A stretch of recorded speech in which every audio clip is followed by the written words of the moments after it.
noches, hermanos, hermanas que están siguiendo este curso de Bright Hope, cómo ser y desarrollar una iglesia saludable.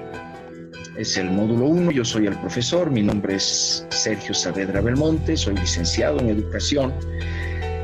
Y bueno, ha sido un gusto muy grande y una gran responsabilidad preparar este curso, no siendo un pastor, fíjese.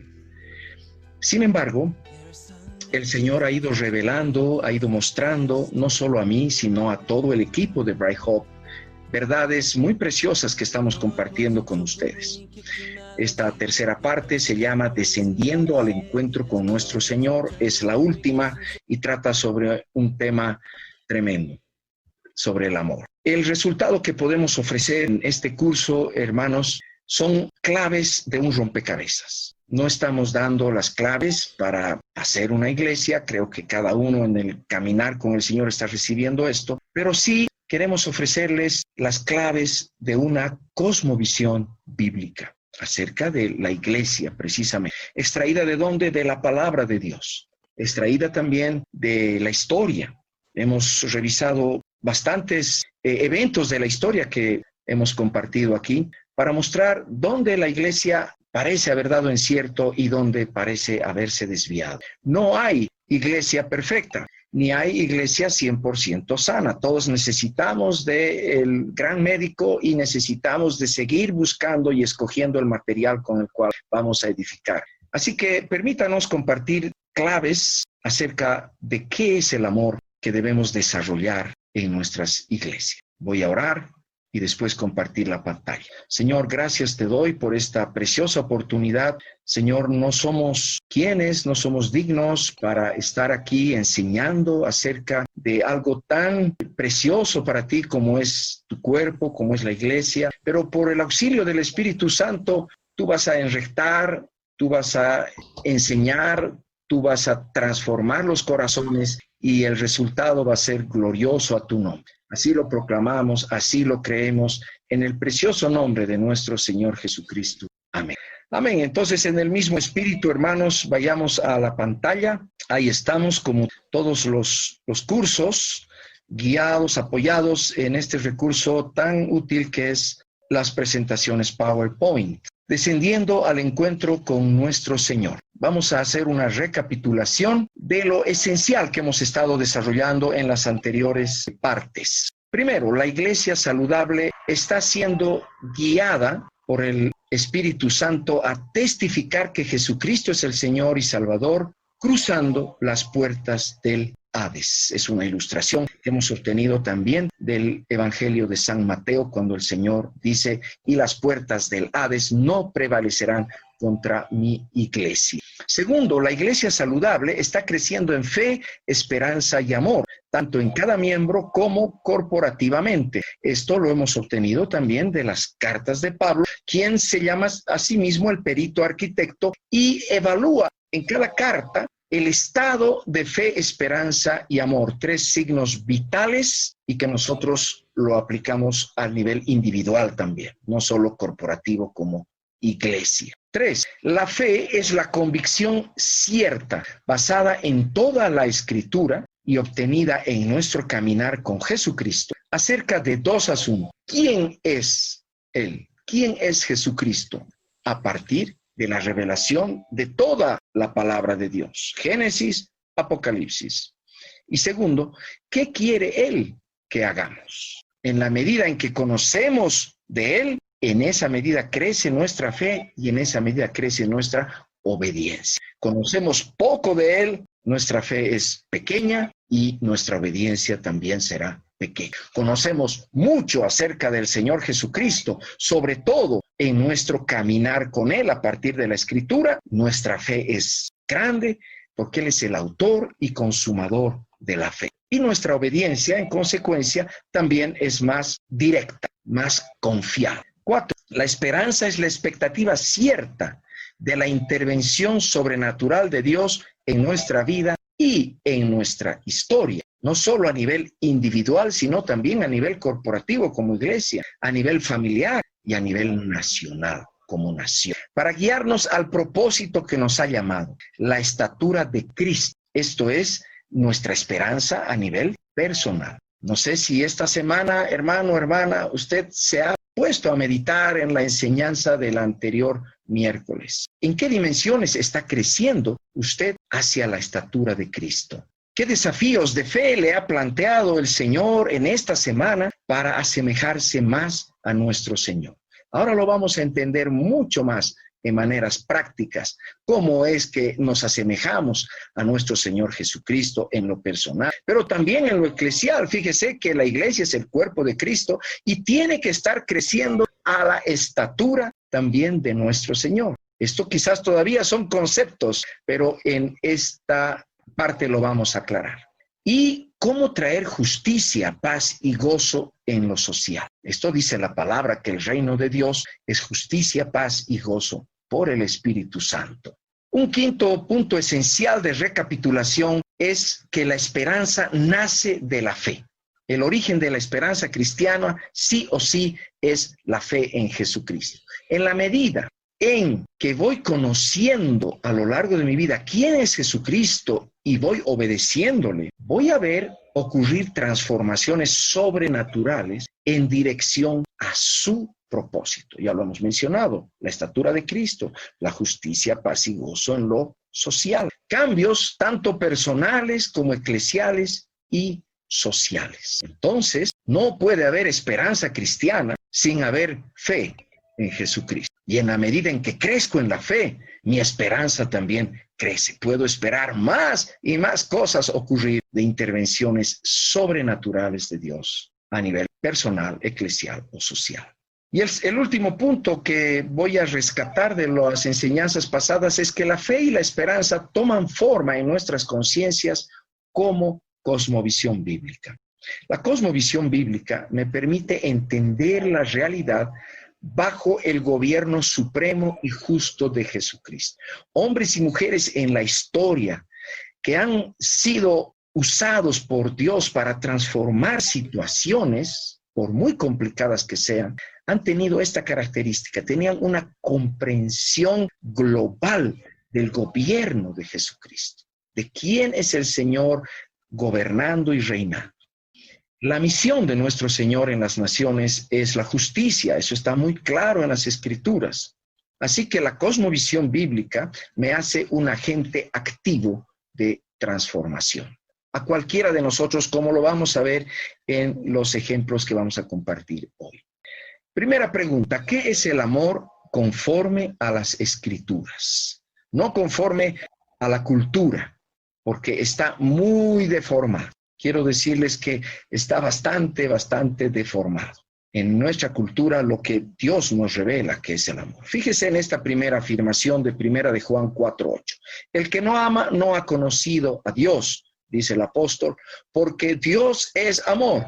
Fíjese que al hablar de amor estamos hablando de una característica personal de Dios mismo. Las Escrituras nos revelan aquí un poco del ADN de Dios. Dios es amor. Y las Escrituras nos revelan también que nosotros hemos sido hechos a su imagen y su semejanza. Así que se tendría que poder decir, Sergio es amor, Juan es amor, María es amor, Matilde es amor. Pero no podemos decirlo. ¿Por qué? Porque el pecado ha deformado tremendamente esta cualidad, que nuestro Dios quiere volverla a restaurar en nuestras vidas. Y lo hace por amor, para que nosotros aprendamos a amar. Sin embargo, podemos reconocer, a pesar que nuestra personalidad está bastante corrupta por el pecado, podemos reconocer la tremenda dependencia que todos tenemos del amor. Un bebé desde muy niño prefiere, más que la comida, eso está demostrado psicológicamente, prefiere la seguridad y el calor de unos brazos maternos. Un adulto, un anciano, más que la comida,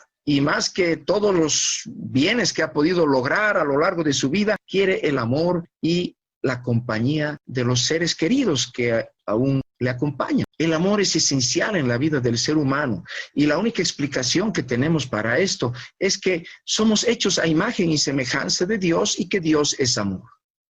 Muy bien, entonces, ¿qué es el amor conforme a las Escrituras? Colosenses 1:3 dice, siempre que oramos por vosotros, damos gracias a Dios, Padre de nuestro Señor Jesucristo. Estamos revisando una carta escrita por el apóstol Pablo a la iglesia en Colosas, en la introducción donde menciona precisamente fe, esperanza y amor, que son los signos de la iglesia saludable. Versículo 4 dice, pues hemos oído de vuestra fe en Cristo Jesús y del amor que tenéis a todos los santos. ¿Cuál es el objeto de la fe? El conocimiento de Cristo Jesús. ¿Cuál es el objeto del amor? Todos los santos. A causa de la esperanza que os está guardada en los cielos, de esta esperanza ya habéis oído por la palabra verdadera del Evangelio. Tesalonicenses, otra de las introducciones que hemos usado como base, dice, damos siempre gracias a Dios por todos vosotros, haciendo memoria de vosotros en nuestras oraciones, acordándonos sin cesar delante del Dios y Padre nuestro de la obra de vuestra fe. O sea, este conocimiento de Jesucristo ha de tener, obviamente, una obra, una consecuencia de obediencia, como ya lo hemos enseñado. Del trabajo de vuestro amor, de igual manera, el amor que tenemos a los santos debe ser práctico, debe poderse ver en obras, y de vuestra constancia en la esperanza en nuestro Señor Jesucristo.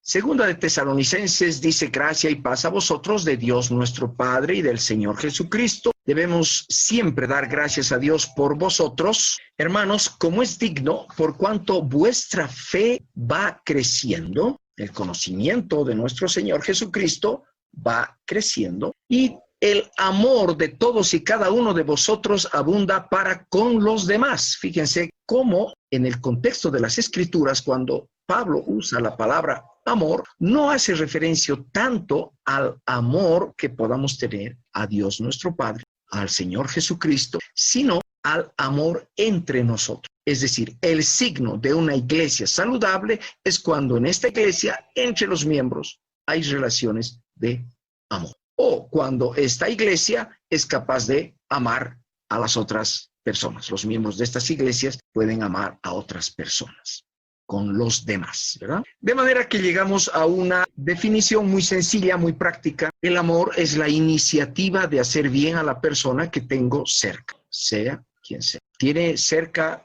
usted en este momento a alguien? ¿Qué iniciativa de amor o de bien pudiera hacer hacia esa persona? Una sonrisa, una palmada, un Dios te bendiga, no sé, puede hacerlo. Y usted está practicando el amor. Entendemos que el amor debe ser libre, o sea, no por pago ni esperando retribución. Cuando nosotros hacemos bien a alguien y esa persona nos devuelve, ese amor de la persona hacia nosotros lleva ya ese signo de retribución. Cuando decimos, no, es que esta persona me ama, es cuando esa persona toma una iniciativa, nace de su propio corazón hacer algo por la otra persona. Muy importante, entonces, este contexto de la iniciativa que puedas tú tomar hacia la otra persona. No por obligación. Hay un dicho popular que dice, si amas a alguien, déjala en libertad. Si se queda contigo, es que te ama. Si se va, es que aún debe encontrar su amor. ¿Escuchó? Este dicho popular nos enseña algo interesante y es una gran verdad. La prueba o el examen del amor es la libertad. Dios nos deja en libertad. Si nos estuviera obligando a amarle, ese amor sería muy sospechoso. No sería una iniciativa que nos nace. Así que, ¿qué haces tú cuando tienes tiempo libre? ¿Estás buscando una manera de hacer bien a la persona que tienes cerca? ¿O quizás buscas una manera de hacerte bien a ti mismo? Y ahí puedes tú tomar el pulso cómo está tu capacidad de amor. Para vergüenza mía lo digo, mi esposa tiene celos de mi computadora, porque cuando estoy libre normalmente pienso en trabajar en mi computadora. Y entonces ella puede sospechar y decir, ¿será que mi esposo realmente me ama? Porque cuando está libre, cuando tiene oportunidad, en vez de venir a mí, se va con la computadora. Entonces sí, de maneras prácticas podemos sondear cómo está nuestro corazón referente a nuestro cónyuge. Ahora yo quiero confesar, yo amo a mi esposa y me gusta estar con la computadora también. Pero hay otras maneras en las que también yo se lo demuestro. Debe el amor ser nacido de nuestra voluntad y en base a la necesidad de la otra persona. Yo no debo amar porque necesito amar. Yo debo amar porque quiero verla bien, porque quiero verla feliz. Es su necesidad, porque quiero llenar esa necesidad que quizás tiene y lo hago de una manera práctica, no necesariamente con palabras. Hay muchas maneras de mostrar amor a la otra persona en base a su necesidad. Ya les dije que yo coordino el campamento educativo Senda Alta, que está ubicado en Valle Grande, Santa Cruz, y allá trabajamos en equipo y hemos aprendido mucho acerca del amor con los jóvenes trabajando en equipo. Y trabajamos en base a principios, y uno de los principios, el más importante, es tu bien a mi costo, que para nosotros significa amor. Tu bien a mi costo para nosotros significa, en la práctica, el amor. Veamos esta imagen. Ahí tenemos un grupo de jóvenes jalando la cuerda, a un joven cruzando por la cuerda.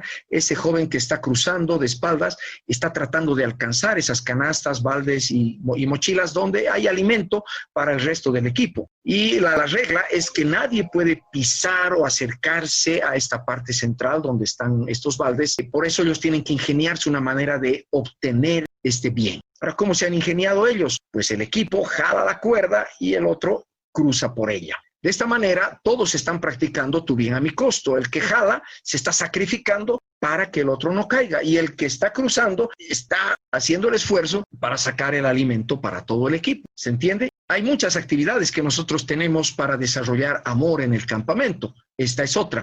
Esta es una lona tremendamente resbalosa, enjabonada, y el equipo obtiene los puntos solo si todo el equipo llega a la meta, es decir, a la parte de arriba. Y hay quienes están abajo tratando de subir y no pueden porque es muy resbaloso. Entonces los de arriba mandan una cuerda humana, podríamos decir que es ese joven que está estirado, para que los de abajo se agarren del pie y de esta manera puedan subir. Fíjese, todo el mundo está sacrificándose un poco por el bien del otro. Todo el mundo está ejercitando tu bien a mi costo. Por esto nosotros hemos aprendido que el trabajo en equipo es el mejor contexto para aprender a amar. El trabajo en equipo es el mejor contexto para aprender a amar. Y es bien sencillo. Nuestra iglesia puede estar organizada por equipos para enseñar a los miembros el amor. Este es algo que Bright Hope está haciendo. Nosotros tenemos clarísimo que una iglesia debe ser un gran equipo organizada en base a pequeños equipos. Por eso hacemos algunas preguntas. ¿Nuestra iglesia está organizada de tal modo que los miembros aprendan a amar y se sientan amados? ¿Qué significa sentirse amado? Significa que siento que hay alguien que por propia voluntad, no por pago, no por obligación, se fija en mi necesidad y viene y la llena, la atiende. ¿Tenemos estas oportunidades en nuestra iglesia? Pues si no la tenemos, vamos pensando cómo hacerlo. ¿Qué ajustes podríamos hacer para que cada miembro se sienta parte de un equipo? Ya estamos yendo a algunas preguntas prácticas, ¿verdad? Pero vamos a seguir analizando, según las Escrituras, el amor. Y ahora pasamos a un tema que es apasionante, que el diseño de la iglesia, el diseño bíblico de la iglesia, está para desarrollar la fe, la esperanza y el amor. Tremendo. Veamos, ¿cuál es el paso a considerar ahora? Efesios capítulo 4, versículo 11 al 16. Dice, y él mismo constituyó a unos apóstoles, a otros profetas, a otros evangelistas, a otros pastores y maestros, a fin de perfeccionar a los santos para la obra del ministerio, para la edificación del cuerpo de Cristo. Fíjense que en este versículo 12 está hablando de dos crecimientos, el individual, la perfección de los santos, y el crecimiento del cuerpo de Cristo, de la iglesia. Son dos crecimientos que tienen que ir paralelos, hasta que todos lleguemos a la unidad de la fe y del conocimiento del Hijo de Dios, al hombre perfecto, a la medida de la estatura de la plenitud de Cristo. Así ya no seremos niños fluctuantes llevados por doquiera de todo viento de doctrina. Fíjese que para evitar que las herejías o las mentiras o las falsedades hagan destrozos en los miembros de la iglesia, es fundamental la madurez del cuerpo de Cristo, de la iglesia misma y de los miembros, por supuesto, porque estamos viendo que van mano a mano por estratagema de hombres que para engañar emplean con astucia las artimañas del error. Sino que siguiendo la verdad en amor, crezcamos en todo en aquel que es la cabeza, esto es Cristo, de quien todo el cuerpo, bien concertado y unido entre sí por todas las coyunturas que se ayudan mutuamente, según la actividad propia de cada miembro, recibe su crecimiento para ir edificándose en amor. ¿Cuál es la actividad propia de cada miembro que menciona acá? Pues está arriba en el versículo 11, dice, y él mismo constituyó a unos apóstoles, a otros profetas, a otros evangelistas, a otros pastores y maestros. Estos son ministerios, quiere decir servicios, eso significa la palabra ministerio en español, servicio. Y el servicio de uno va a completar la necesidad del otro y de esta manera se va edificando en amor. Y vamos creciendo creciendo personalmente y vamos creciendo corporativamente como iglesia. Cuando solamente unos trabajan en la iglesia y los otros esperan que se les sirva, no estamos desarrollando este diseño que Dios ha planteado para la madurez de cada uno de nosotros. Por lo tanto, pudiéramos sacar una primera conclusión a partir de este pasaje. Ojalá me entienda, porque parece un trabalengua. Dice, alcanzas la estatura de Cristo, o sea, alcanzas tu esperanza para lo que Dios te ha llamado, en la medida en que ejerces tu ministerio, en la medida en que estás sirviendo como profeta, evangelista, apóstol, pastor, maestro, en una iglesia que está creciendo hacia la estatura de Cristo. Una iglesia que está haciendo esto, dice Pablo, está edificándose hasta la estatura de la plenitud de Cristo. Es algo así, bien complementario. Ahora, ¿cómo sabemos que estamos creciendo? El mismo texto nos lo aclara. La estatura tuya y de la iglesia se miden en el amor. Nos vamos edificando, seguimos la verdad en amor y así crecemos en todo, en aquel que es la cabeza. Por lo tanto, permítame compartir esta idea que resume todo lo que estamos diciendo prácticamente en las tres partes de este curso. La iglesia como cuerpo o equipo, lo hemos mencionado hace un momento, está diseñada para que conozcas a Jesucristo por medio de la Biblia, fe. ¿Es verdad? ¿En tu iglesia se estudia la Biblia? ¿En tu iglesia se busca a Jesucristo a partir de la palabra de Dios? ¿Estás desarrollando tu conocimiento de Cristo a partir de las Escrituras? Estás en una iglesia sana. Y crezcas en su semejanza. En tu iglesia, los santos están conscientes que el propósito de Dios para cada una de sus vidas es la semejanza con Cristo y hay oportunidades para hacerlo. Estás en una iglesia sana.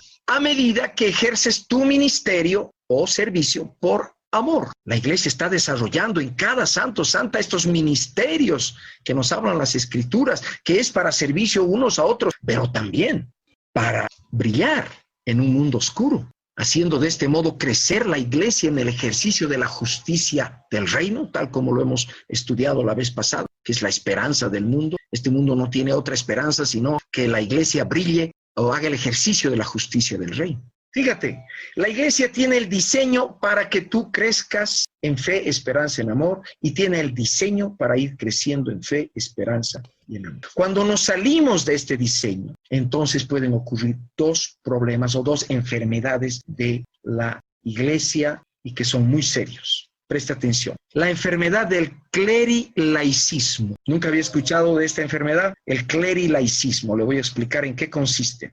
Esta enfermedad surge cuando en la mente de los santos, de los miembros de la iglesia, nos dividimos en dos categorías. Cristianos de primera clase, el clero; cristianos de segunda clase, el laico. ¿Ya? Dos clases de cristianos. Esto no hay en las Escrituras, dos clases de cristianos. Todos somos hijos del mismo Padre, todos somos discípulos del mismo Señor. Pero a veces en la mente se ha introducido a lo largo de los siglos esta idea de que hay una clase de personas más espirituales, más importantes para Dios, etcétera, que es el clero, y el laico, que es el rebaño, que son el resto, que son los santos que están ahí. Este es un problema muy serio. ¿Por qué? Porque nos lleva a la idea de que el clero debe servir al laico y que el laico debe mantener al clero. La historia ha demostrado abundantemente en los siglos anteriores que esto se introdujo en la iglesia cristiana. ¿Y cuál fue el resultado? Al final el clero se sirvió del laico y se volvió en una casta, en una clase con privilegios, etcétera, y el laico, por medio de ofrendas o por medio de limosnas o de una cosa, de otra cosa, mantenía al clero. Entonces, cuidado con la enfermedad del clerilaicismo, se cuele en nuestras iglesias hoy en día. Ya la historia nos ha mostrado que esto es una grave enfermedad y no funciona. Y esta enfermedad nos lleva a otra, la enfermedad de la templolatría. ¿Qué es esto? Se confunde la iglesia, o sea, la asamblea de los santos, de los convocados por el Señor, con el templo, que no es lo mismo, es el lugar físico construido donde se reúne la iglesia. Pero esta confusión lleva a pensar que lo central de la vida eclesial, lo central de la vida de la iglesia es la liturgia, es decir, el culto dominical o la reunión de adoración. No estoy diciendo que la adoración no sea importante, es central en la vida de un cristiano la adoración, pero el culto organizado no es lo central de la vida de la iglesia. Lo central de la vida de la iglesia son las relaciones, ya lo hemos dicho, el crecimiento en amor, el servicio unos con otros. Y eso no ocurre solo en 2 horas a la semana, eso ocurre a lo largo de toda la semana. Necesitamos curarnos de estas 2 enfermedades comprendiendo bien que la iglesia es el cuerpo de Cristo. Es un conjunto de personas relacionadas, interactuando por amor, sirviéndose unas a otras, sirviendo al Señor en el mundo, con una visión de equipo. En un equipo, si falta uno, todos lo extrañamos, ¿no es cierto? Un equipo de fútbol, por ejemplo, falta el portero, ya no es equipo, ya no juega. De la misma manera, cuando hablamos de que el cuerpo de Cristo es un equipo, estamos entendiendo que cada persona tiene una función vital que jugar y todos nos necesitamos unos a otros. Con esto vamos a pasar a otro punto de nuestra exposición que es apasionante. Yo soy educador, ya les dije, soy licenciado en pedagogía, así que entender la pedagogía del maestro a mí me emociona mucho. Vamos a empezar con el siguiente pasaje fundamental, que está en el Sermón del Monte, ¿ya? Este pasaje nos va a mostrar cómo el maestro tiene una pedagogía para llevarnos hasta la semejanza de él, de la estatura de Jesucristo. Y esto tiene que ver totalmente con el amor, como ya lo habíamos dicho, que nuestra estatura se mide en el amor.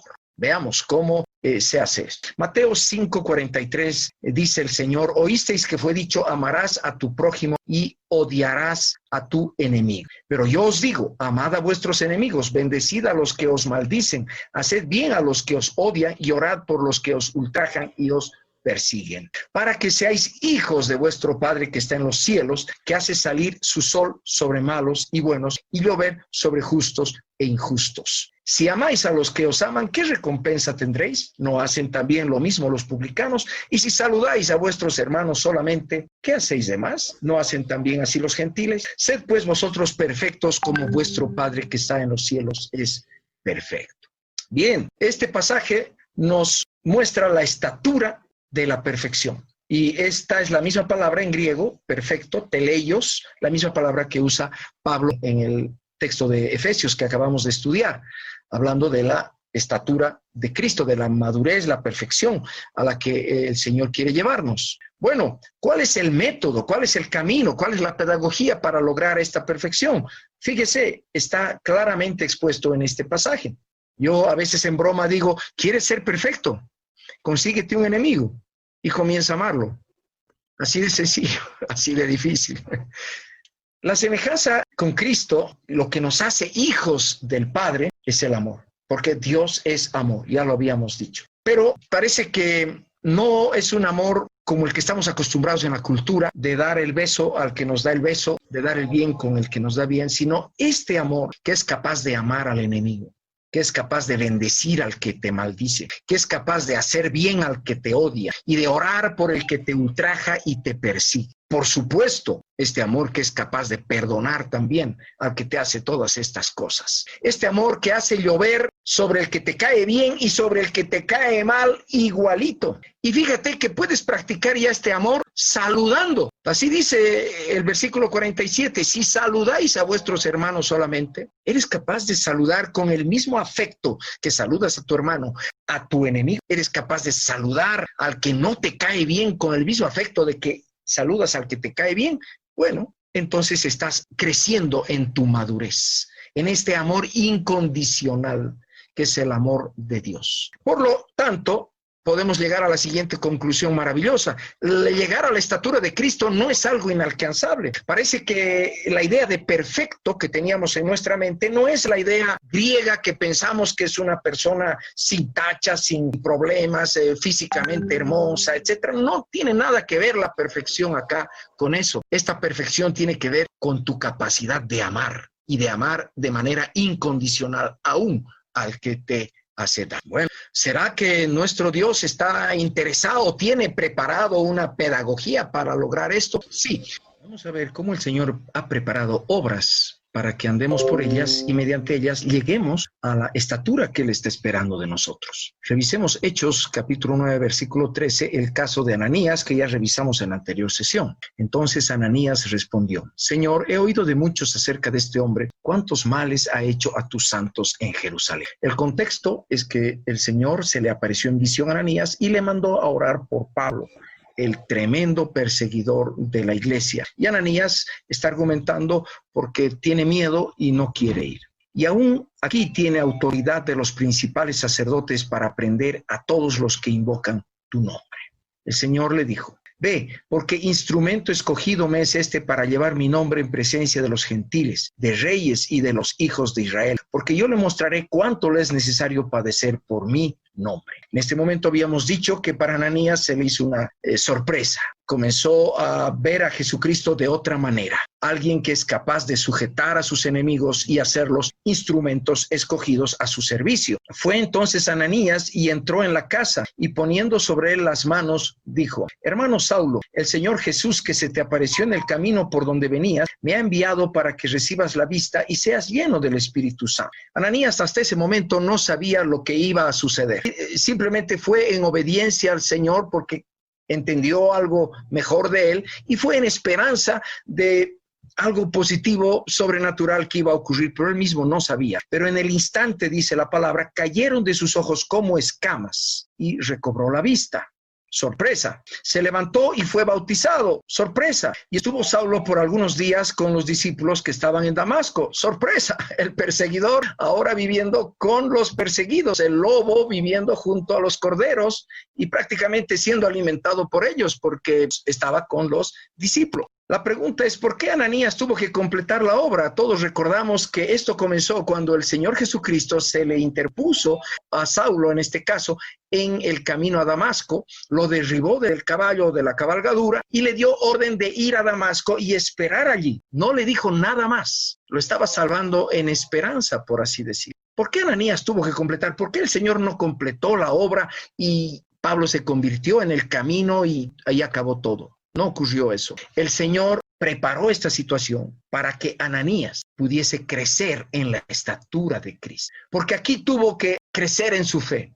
Aquí tuvo que obrar en esperanza. Y aquí tuvo que vivir un nuevo amor, amando a su perseguidor, a la persona que antes le tenía miedo y que quizás le tenía hasta desprecio y no quería juntarse con él. Vamos a ver otro caso muy interesante en el libro de Hechos también, de lo mismo, algo muy similar. Estamos ahora viendo al apóstol Pedro cuando visita a Cornelio, al militar, al centurión romano, y Hechos 10:27 nos introduce hacia la historia. Hablando con él, entró y halló a muchos que se habían reunido en la casa de Cornelio y les dijo: vosotros sabéis cuán abominable es para un judío juntarse o acercarse a un extranjero. Qué manera de presentarse, Pedro, ¿no? Pero a mí me ha mostrado Dios que a nadie llame común o impuro. ¿Cómo es que Dios le mostró esto a Pedro? Resulta que Pedro estaba en Jope con hambre en un segundo piso y mientras esperaba que le preparen algo de comer, descendió un lienzo en visión, ¿no?, que tuvo Pedro, y vio animales inmundos y una voz que decía: mata y come. Y Pedro argumentaba con la visión, con la voz, y decía: nunca he comido nada impuro, así que no lo voy a hacer. Y la voz finalmente le dijo: lo que yo he purificado no lo llames tú inmundo. Y justo en ese momento tocaban la puerta de la casa, eran los soldados de Cornelio que decían: ven por favor y visítanos a la casa del centurión.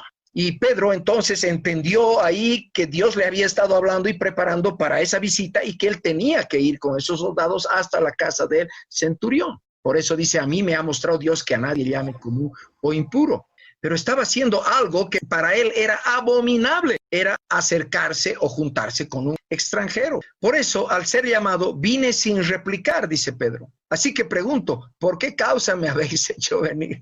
¿Cómo es nuestro Señor que nos revela todo el plan, todo el programa? No, va dando poco a poco, ya entendemos por qué, ¿verdad? Porque aquí está haciéndole crecer a Pedro en fe y en esperanza. Él no sabía exactamente a qué estaba yendo, pero estaba preparado porque estaba obedeciendo. Estaba preparado a ver algo sobrenatural porque estaba obedeciendo. Así que luego envié por ti. Esto ya es lo que le dice Cornelio, porque ahí le explica, ¿no?, que Cornelio también había tenido una visión de ángeles, que los ángeles le habían dicho que llame a Pedro. Interesante, los ángeles no le predicaron a Cornelio, podían haberlo hecho, pero aquí estaba el Señor preparando todo una lección pedagógica para hacerlos crecer en fe, en esperanza y en amor. Así que luego envió por ti, le dice Cornelio, y tú has hecho bien en venir. Ahora pues todos nosotros estamos aquí en la presencia de Dios para oír todo lo que Dios te ha mandado.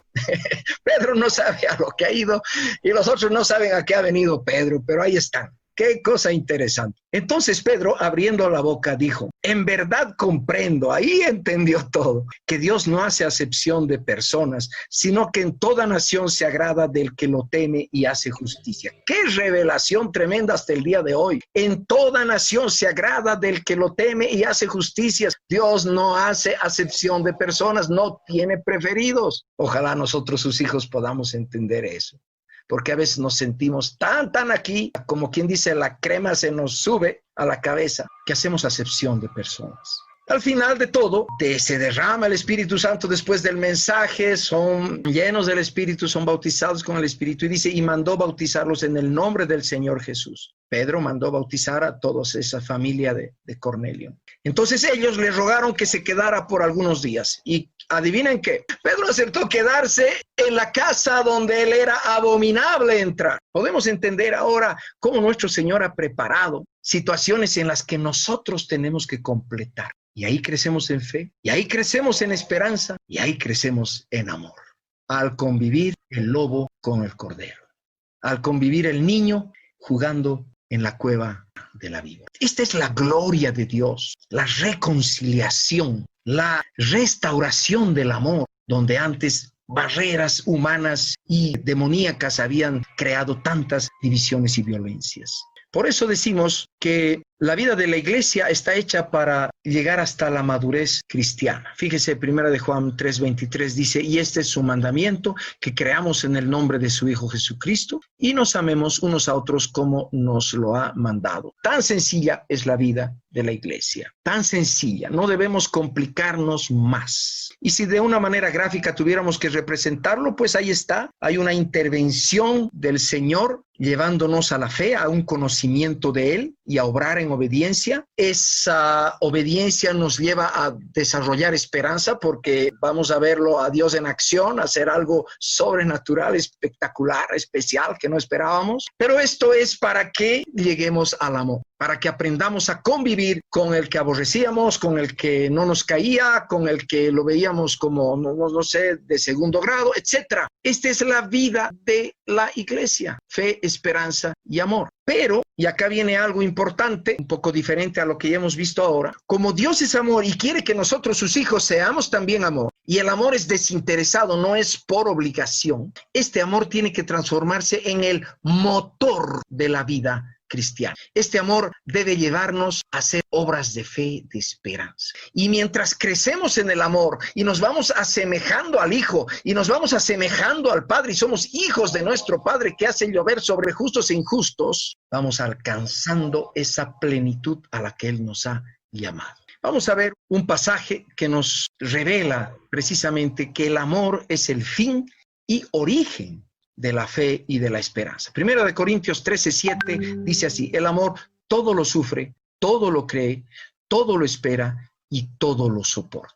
Ahí está la fe y ahí está la esperanza. Si bien comienza en nuestras vidas esta transformación del amor a partir de la fe, luego cuando comenzamos a madurar, el amor nos lleva a hacer todas las cosas. Eso es lo que Dios está esperando. El amor nunca deja de ser, dice, pero las profecías se acabarán, cesarán las lenguas y el conocimiento se acabará. Pero cuando venga lo perfecto, ahí está, el teleios, lo maduro, entonces lo que es en parte se acabará. Es exactamente lo que estamos diciendo. Ahora permanecen la fe, la esperanza y el amor, estos tres, pero el mayor de ellos es el amor. El Señor está esperando que crezcamos en amor. El amor es el motor de la vida eterna. Quizás no has escuchado antes esta frase, pero la vamos a ver expresada en este pasaje, Lucas 10:29, el pasaje famoso del buen samaritano. Ustedes saben cómo empezó esta parábola que relató nuestro Señor, esta ilustración acerca del amor. Un escriba le pregunta a Jesús, ¿qué voy a hacer para heredar la vida eterna? Y el Señor le dice, conoce los mandamientos, y él sabía que es amar a Dios y al prójimo. Pero para justificarse, este escriba le dice a Jesús, ¿y quién es mi prójimo? Interesante pregunta, la podemos tener nosotros también hoy. Respondiendo, Jesús dijo, un hombre que descendía de Jerusalén a Jericó cayó en manos de ladrones, los cuales lo despojaron, lo hirieron y se fueron dejándolo medio muerto. Aconteció que descendió un sacerdote por aquel camino. Acuérdense, sacerdote en este caso está asociado al que administra la liturgia, al que administra el lugar del templo, ¿no es cierto? Por aquel camino, y al verlo pasó de largo. Asimismo, un levita, llegando cerca de aquel lugar, al verlo, pasó de largo. ¿A dónde estarían yendo? Probablemente al templo. Pero un samaritano que iba de camino vino cerca de él y al verlo fue movido a misericordia. Está subrayado porque esta es la relación con el amor. Fue movido a misericordia. Acercándose, vendó sus heridas, echándoles aceite y vino. Lo puso en su cabalgadura, lo llevó al mesón y cuidó de él. Al otro día, al partir, sacó 2 denarios, los dio al mesonero y le dijo, cuídamelo y todo lo que gastes de más yo te lo pagaré cuando regrese. Esta es una parábola o una ilustración muy fuerte, hermanos, porque en ese entonces los samaritanos eran concebidos como personas ajenas al pacto de otra religión. Es como si hoy yo les ilustrara que el amor verdadero lo tiene un musulmán, por ejemplo. Algo parecido, no estoy exagerando. Para ese entonces los judíos ni siquiera pasaban por Samaria cuando tenían que ir a Galilea, se daban la vuelta ahí por Decápolis. ¿Por qué? Porque les parecía inmundísimo juntarse con los samaritanos. Y aquí Jesús lo pone al samaritano del tipo de la película, del protagonista de la historia, y a quienes más bien son los celadores de la religión judía, los pone de, por así decir, los malos o los extras por lo menos, ¿no es cierto? ¿Quién pues de estos 3 te parece que fue el prójimo del que cayó en manos de los ladrones? Él le dijo, el que usó de misericordia con él. Fíjense, pregunta, ¿qué debo hacer para heredar la vida eterna? Respuesta, ama a tu enemigo, usa misericordia con el que no tiene oportunidad de pagarte nada en devolución. Amor absolutamente desinteresado. ¿Qué interés tenía el samaritano de congraciarse con este judío herido? Ningún interés. Nos está mostrando el Señor aquí en su extremo lo que está esperando Dios de nosotros. Un amor capaz de ir hasta la incomodidad por el enemigo. ¿Cómo está tu iglesia en cuanto al clerilaicismo, esta enfermedad seria de considerar 2 tipos de cristianos y que al final los del clero terminan viviendo de los laicos? ¿Cómo está tu iglesia en cuanto a la templolatría? Este tema de tener el templo como lo más importante y lo que ocurre ahí, lo central de la vida eclesial. ¿Qué puedes hacer para que el aprendizaje del amor sea el objetivo de tu discipulado? Ya sabes que el Señor quiere llevarnos al amor, pues tu discipulado tiene que tener este mismo objetivo. 1 Corintios 13, 1 al 3 enseña que sin amor las lenguas, la profecía, la fe, el servicio y otras prácticas espirituales no tienen sentido. Eso está muy claro y lo puedes revisar. ¿Cómo es en tu iglesia? No quiero sonar acusador ni pesado con estas preguntas, pero necesitamos corregir, hermanos, si queremos apuntar a lo que Dios nos está llamando. El Hades, la iglesia y el amor. ¿Cómo desarrollar el amor? Algunos consejos muy prácticos de cómo desarrollar el amor ahora que sabemos que es la meta. Primero, tenemos que entender que la iglesia ha de cruzar las puertas del Hades. Eso lo dijo nuestro Señor cuando estuvo estableciendo o hablando por primera vez acerca de la iglesia en Mateo 16, 18. Yo también te digo que tú eres Pedro y sobre esta roca, no estaba haciendo referencia a la persona, sino a la fe de Pedro, a la revelación que había recibido Pedro del Padre acerca de quién es Jesús. Edificaré mi iglesia y las puertas del Hades no la dominarán. Ya habíamos dicho antes que eclesía significa asamblea de los que saben o de los que son convocados, y la imagen que está usando de las puertas del Hades es de una fortaleza. Yo me imagino muy parecida a la de Jericó cuando Josué estuvo entrando a la tierra prometida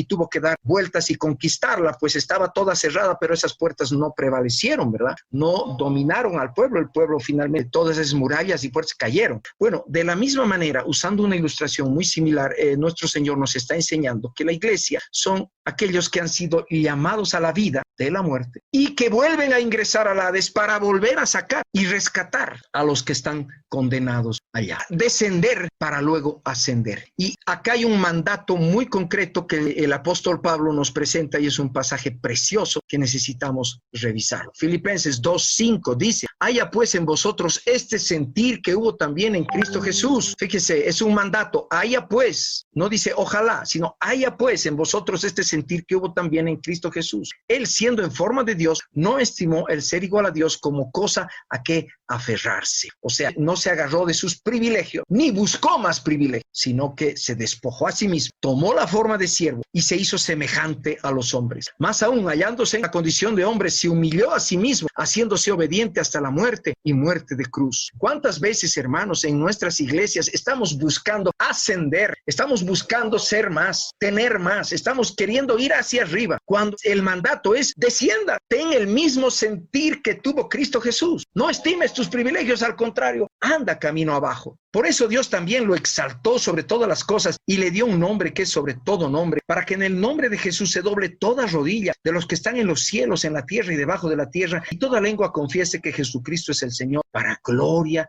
de Dios Padre. Amén. Este es un pasaje que ya nos explica claramente qué debemos hacer en la vida cristiana. Primero, si vamos a vivir por amor, el amor nos va a llevar en un camino de descenso.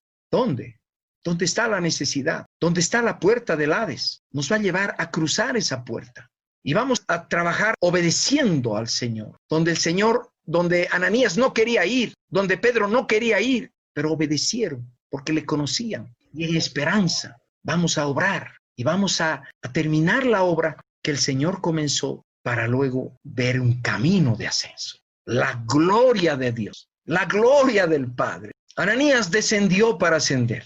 Ahí estaba el Pablo, el perseguidor, el peor perseguidor de la iglesia, al que todo el mundo le tenía miedo. Y ahí teníamos a Ananías, a un hermanito sumamente desconocido. No era un apóstol, no era Felipe, no era nadie. Aparece y desaparece en las escrituras así. Pues el Señor lo está llevando a la perfección, Ananías. ¿Cómo? Le está invitando a cruzar la puerta del Hades que se llama miedo.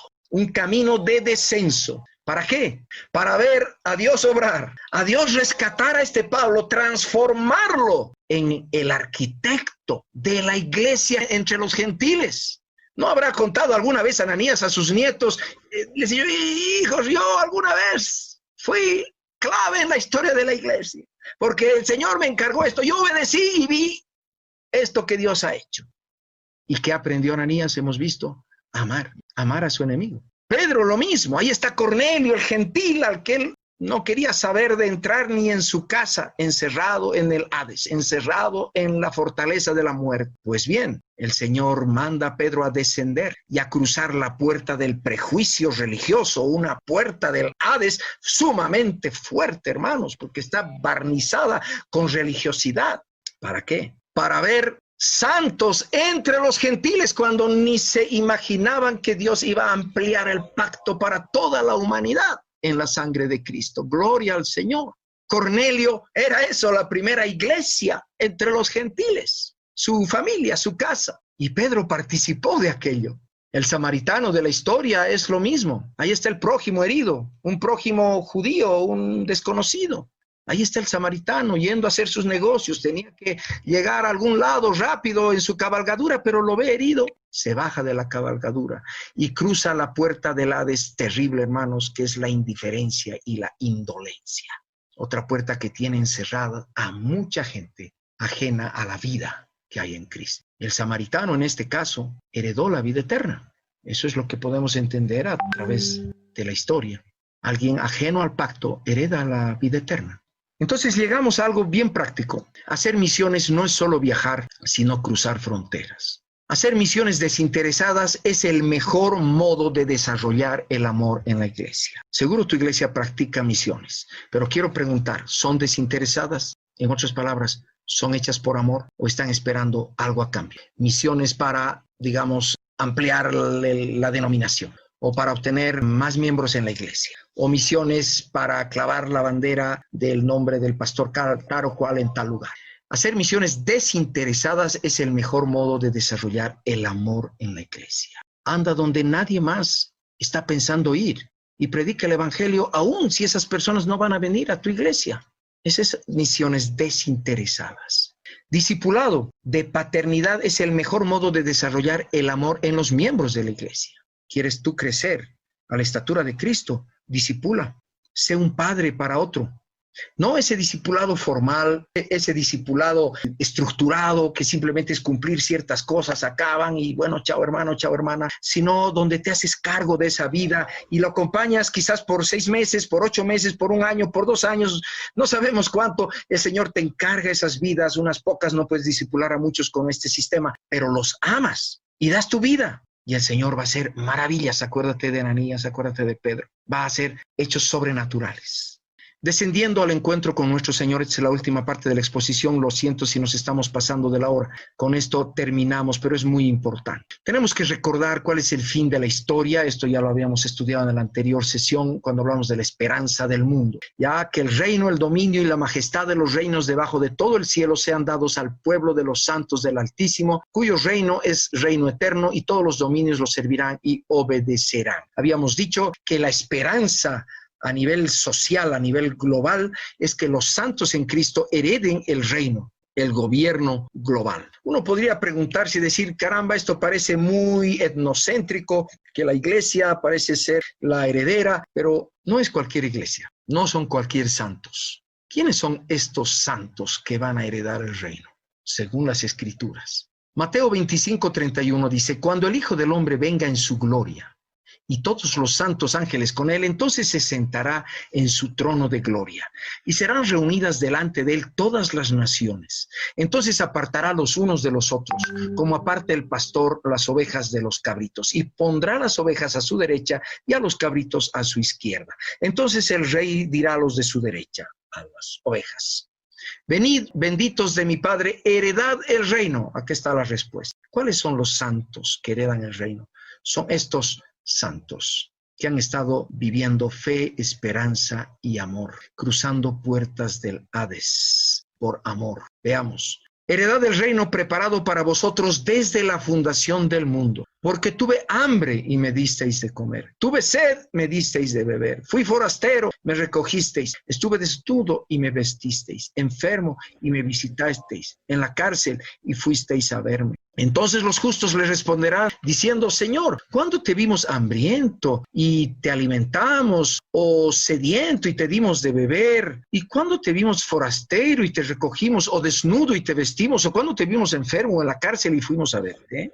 Parece que ellos lo hicieron no porque estaban viendo ahí a Jesús, estaban confesando que no tenían idea que Jesús estaba ahí, que lo hacían por otros motivos, quizás por la misma necesidad de la gente. Respondiendo el rey les dirá, de cierto os digo que en cuanto lo hicisteis a uno de estos mis hermanos más pequeños, a mí lo hicisteis. Ahí está el prójimo con hambre encerrado en el Hades. Ahí está el prójimo con sed encerrado en el Hades. Ahí está el prójimo extranjero, el venezolano, el peruano, el orureño en Santa Cruz o el cruceño en Oruro, encerrado en el Hades. El prójimo desnudo en el Hades. El prójimo con COVID en el Hades. No queremos saber. Hay peligros de contagio. Cuidado. Y entonces nos entra el miedo. Y puede ser que el Señor nos esté mandando a cruzar una puerta que no habíamos cruzado antes. El prójimo en la cárcel, el corrupto, el violador, el narcotraficante, personas que quizás nos han hecho mucho daño, pero ahí están encerrados en la muerte. ¿Qué puertas se cruzan por amor?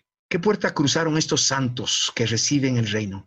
¿Cómo describirías este amor de estos santos que heredan el reino? ¿Un amor obligado por un programa? ¿Un amor esperando algún tipo de recompensa? No se ve tal cosa, no es cierto en la historia. Más bien un amor proactivo frente a la necesidad. Eso se ve. Un amor que persevera hasta alcanzar lo que espera. Porque dice, me vestisteis, o sea, lograron vestirlo. Me alimentasteis, lograron alimentar. No fue solo la intención de, sino se logró hacerlo. Perseverar hasta alcanzar lo que se espera. ¿Cuál es la nueva revelación acerca de Jesucristo que hemos de creer ahora que entendemos mejor esta parábola o esta visión acerca del futuro? que Jesucristo no solo es el Rey que nos está enviando, también es el necesitado que nos está esperando, que está encerrado en el Hades. Difícil de creer esto. Es muy difícil para mí, lo confieso, es complicadísimo, pero ahí está. Y he de creerlo y he de obedecer, y en esperanza he de obrar. Amén.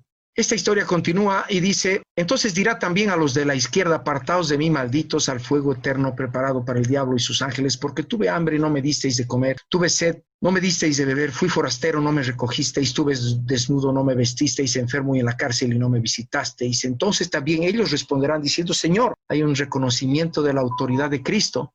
¿Cuándo te vimos hambriento, sediento, forastero, desnudo, enfermo en la cárcel y no te servimos? Entonces él responderá diciendo: de cierto os digo que en cuanto no lo hicisteis a uno de estos más pequeños, tampoco a mí lo hicisteis. Irán estos al castigo eterno y los justos a la vida eterna. Presta atención cómo les llama a los santos que heredan el reino. Justos. ¿Cuál es el problema de los cabritos? Vale la pena preguntarnos para no pisar esa trampa, ¿no? ¿Cuál es el problema de los cabritos? ¿Habrán perdido el primer amor por su prójimo? Como el Señor le recrimina a la iglesia de Éfeso: has perdido tu primer amor, por lo tanto arrepiéntete. ¿Tendrán parálisis escatológica? Es decir, verán que el mal es demasiado grande y de que nada sirve hacer ninguna obra ya porque no va a cambiar nada. Mejor esperamos al Señor y nos refugiamos y esperamos a que Él vuelva y se acaba. Esperan el regreso del Señor únicamente para irse de aquí, como veíamos la enfermedad de la esperanza del escapismo. O no conocen bien a su buen pastor. Aquí hay una falla de fe. No conocen bien a su Señor.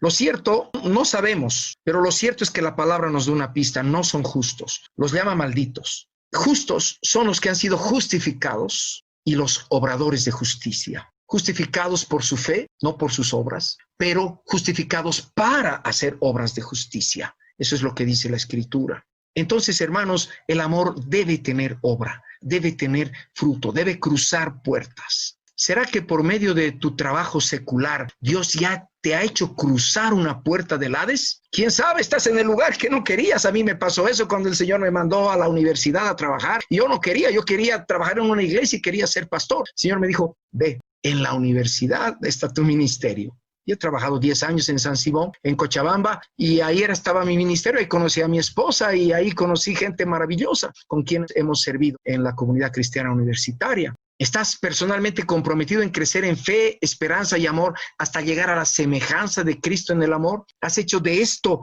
la esencia de tu vida?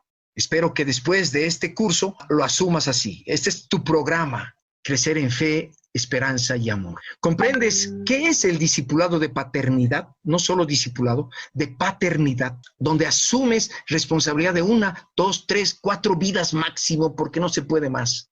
Y les acompañas, aunque esas personas a veces te paguen mal. Yo he conocido hermanos que esperaban al borde de la cancha de básquetbol hasta que su discípulo se canse de jugar básquetbol y decida: ya, bueno, vamos a estudiar la Biblia.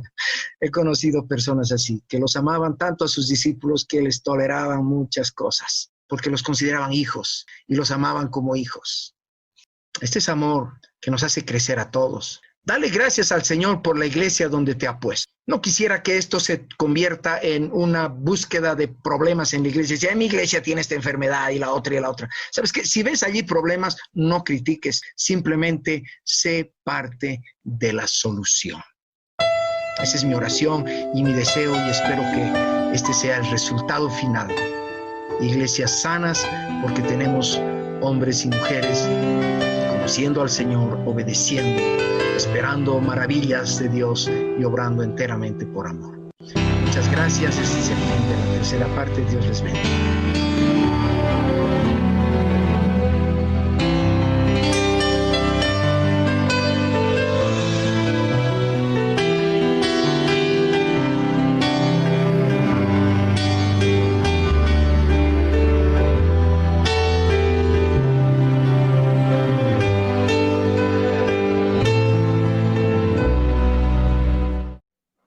Gracias, Pastor Munir. Gracias, Sergio. Realmente una enseñanza muy sólida, mucha carne, mucho que masticar y que digerir. Hay preguntas que quiero leerte. La primera pregunta dice: en la Biblia, ¿dónde encontramos ejemplos de estas dos enfermedades? del clerilaicismo y de templolatría. Muchas gracias a todos los hermanos y hermanas que están acompañándonos y con su presencia también nos comunican amor, con su paciencia y con sus preguntas. Clerilaicismo o clerilaicismo lo encontramos en el pueblo de Israel. Fue el clerilaicismo el que llevó a nuestro Señor Jesucristo a la cruz. Resulta que los sacerdotes se habían hecho prácticamente dueños de la fe, de la conciencia y de las vidas de las personas. Entonces, cuando surge este maestro de Galilea, un maestro prácticamente sin muchas credenciales, de dudosa procedencia, porque como dijo Natanael, ¿no? ¿Acaso de Nazaret va a aparecer algo bueno? Había muchas preguntas. Si ustedes leen el Evangelio de Juan, sobre todo, van a ver cómo los celos llevaron al clero, a toda esta casta religiosa que estaba a la cabeza en este momento, lo llevaron a la cruz. Fueron ellos mismos los que apedrearon a Esteban, ¿no?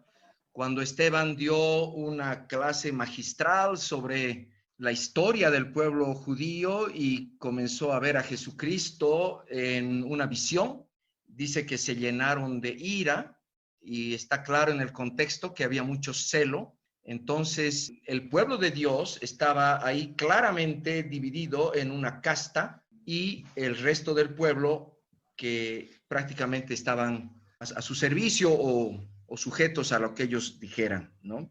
En cuanto a la templolatría, es lo mismo, el mismo caso exactamente, porque uno de los argumentos fuertes que usaron contra Jesús fue, él dijo que iba a destruir este templo, y señalaban al templo de Salomón, al segundo templo que estaba reconstruido, y que en 3 días lo iba a restablecer. O sea, Jesús se había hecho culpable a los ojos de ellos por hablar contra el templo.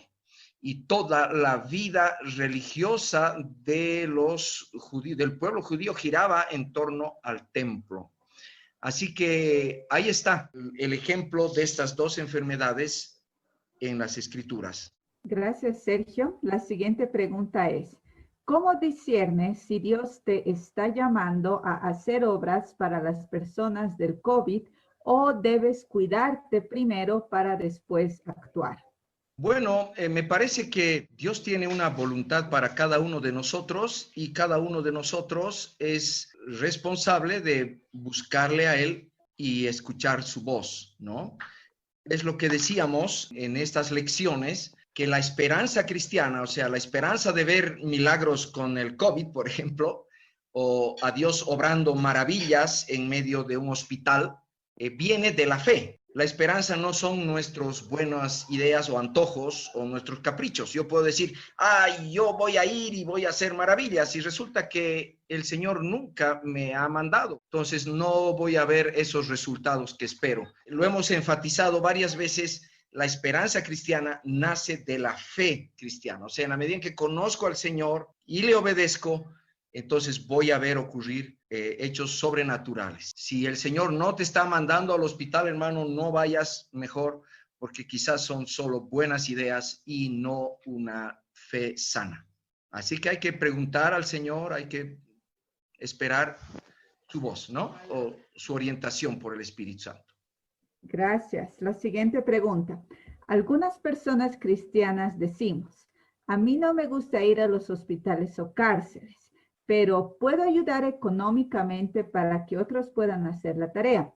¿Estarían cumpliendo así con el amor al prójimo? Sí, hermanos, yo pienso que no debemos hacer de estos ejemplos del amor que pone nuestro Señor una ley ni una doctrina. El principio del amor, ya lo hemos dicho, es una iniciativa de hacer bien a la persona que tengo cerca. Esa iniciativa puede ser económicamente hablando, o puede ser con acciones, o puede ser mandando una carta, una palabra de ánimo, comunicándome por celular. O sea, hay 1000 maneras de mostrar amor a una persona que siento que está en necesidad. Entonces, es una iniciativa. Creo que eso es lo importante. El amor es bien libre. Y ahí no quisiera yo que le pongamos reglas a lo que nace del corazón, y porque ya deja de ser amor, ¿no? Gracias, Sergio. La Está siguiente bien. pregunta. ¿Cuáles llegan a ser las causas de que la iglesia de hoy no esté cumpliendo con las características del amor, la fe y la esperanza, entendiendo que conocen las escrituras y por ende son convertidos? Bueno, hermanos, lo hemos dicho en la primera clase, cada generación escoge con qué construye. Pueden construir con heno, hojarasca o con materiales preciosos como oro, plata.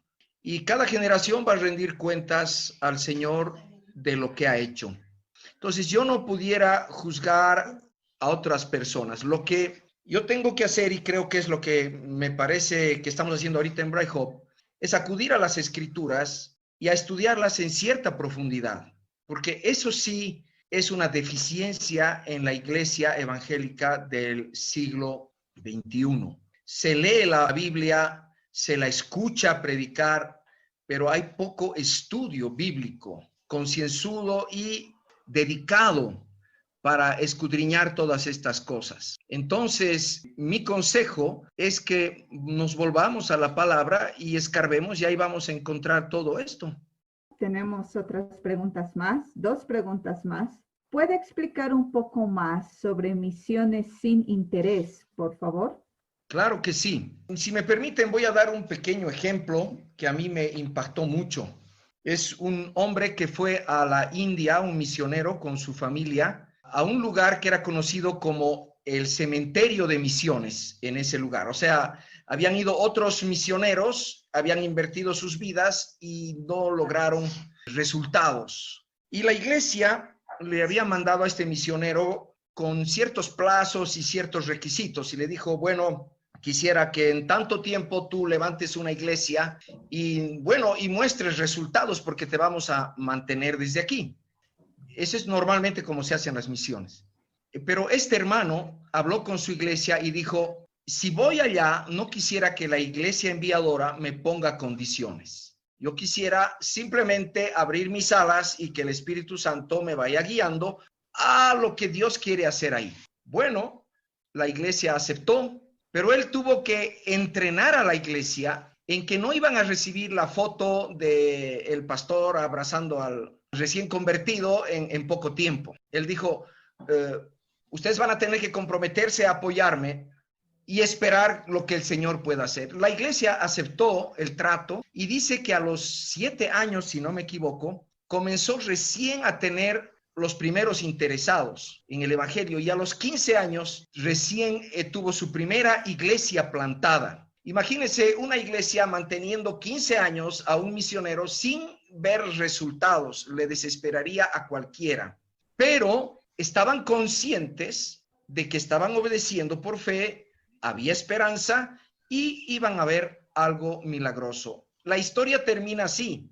Este misionero logró hacer 6 discípulos de esa cultura, y esos discípulos hicieron otros, y al final se levantó un movimiento de plantación de iglesias que superó en muchos casos a otros puntos de misión que tenían el estilo tradicional de marcar plazos y de que el misionero esté haciendo todo. Esta historia, que es real, a mí me impactó mucho cuando nosotros fuimos a Uzbekistán como misioneros con mi familia, y hablamos de igual manera con la iglesia y dijimos, dejemos al Señor obrar y vayamos nosotros a abrir las alas, a meternos al río de Dios, a agarrar el viento del Espíritu y que nos lleve. Creo que esa es en esencia las misiones desinteresadas. No marcamos nosotros la agenda desde el escritorio al otro lado del océano, sino esperamos que el Señor mismo dé forma a su obra en el lugar de misión.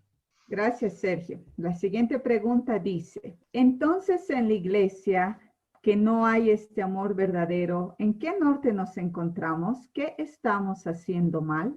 Bueno, hermano, hermana, yo quiero darte esperanza. No hay iglesia perfecta y no hay iglesia que no tenga estos problemas. Hay algo muy importante que puedes hacer, y es reunir 2, 3, hacer un pequeño equipo de oración y decir, vamos a pedir que el médico venga a curar a su iglesia. Y oran para que el Señor haga algo. Ahí están ustedes aplicando fe, porque saben que Él es médico.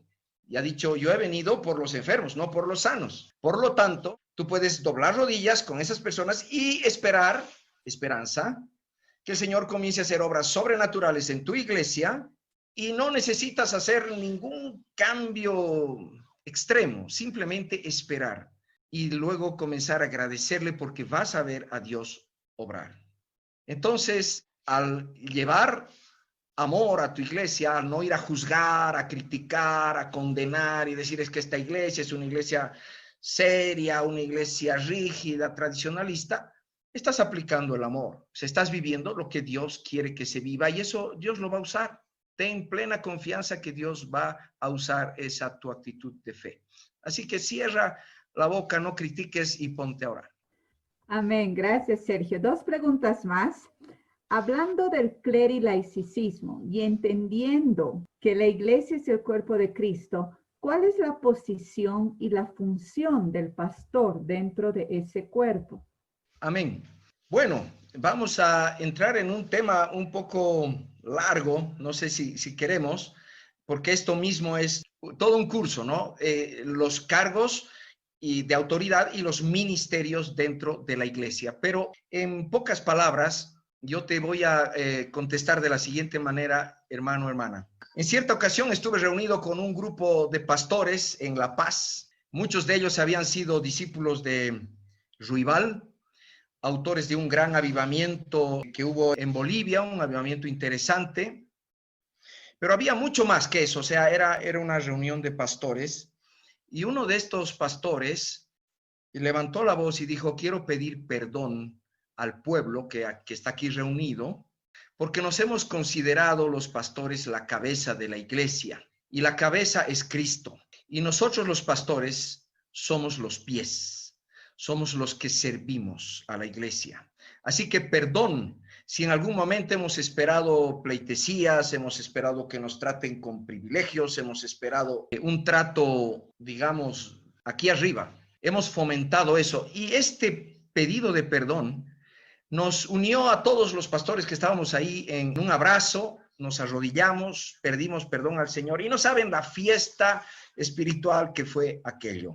Yo ahí comprendí que esa es la actitud correcta del líder. El líder es un servidor y esperar reconocimientos y cargos y no es sano. Sé que actualmente se fomenta un poco eso en algunas iglesias, pero yo me atrevo a decir con toda autoridad, no es sano.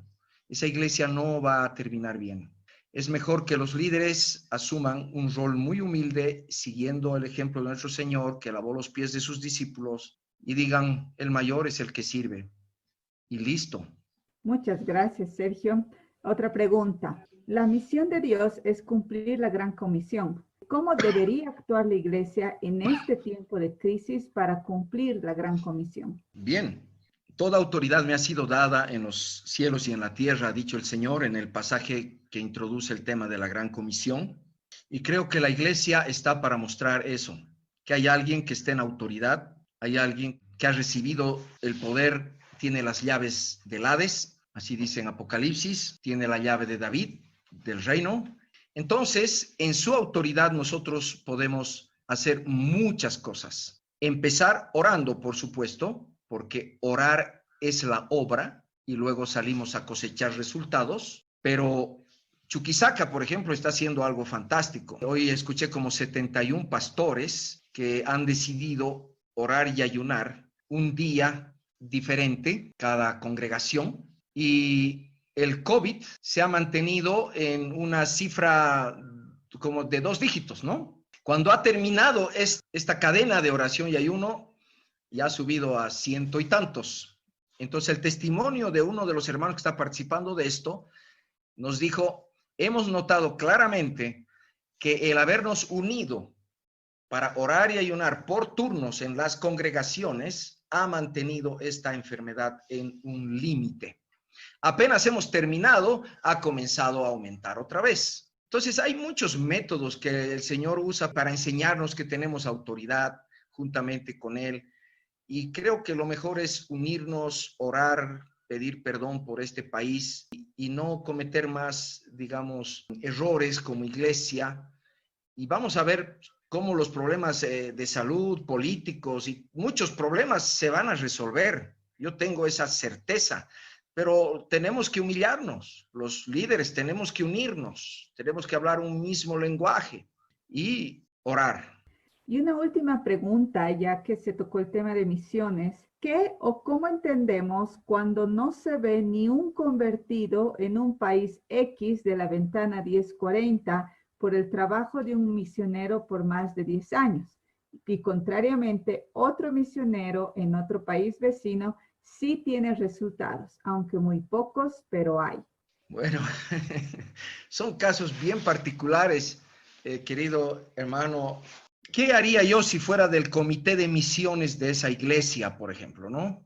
Primero, vería si la salud emocional de mi misionero está bien. Yo he sido misionero en Uzbekistán junto con mi esposa y quiero decirles que ser misionero en un país musulmán, en este caso, es como pedirle a un Volkswagen que lleve una carga de 4 toneladas, 2 elefantes, digamos, encima, y trate de subir una cuesta como esas que hay en La Paz, ¿no?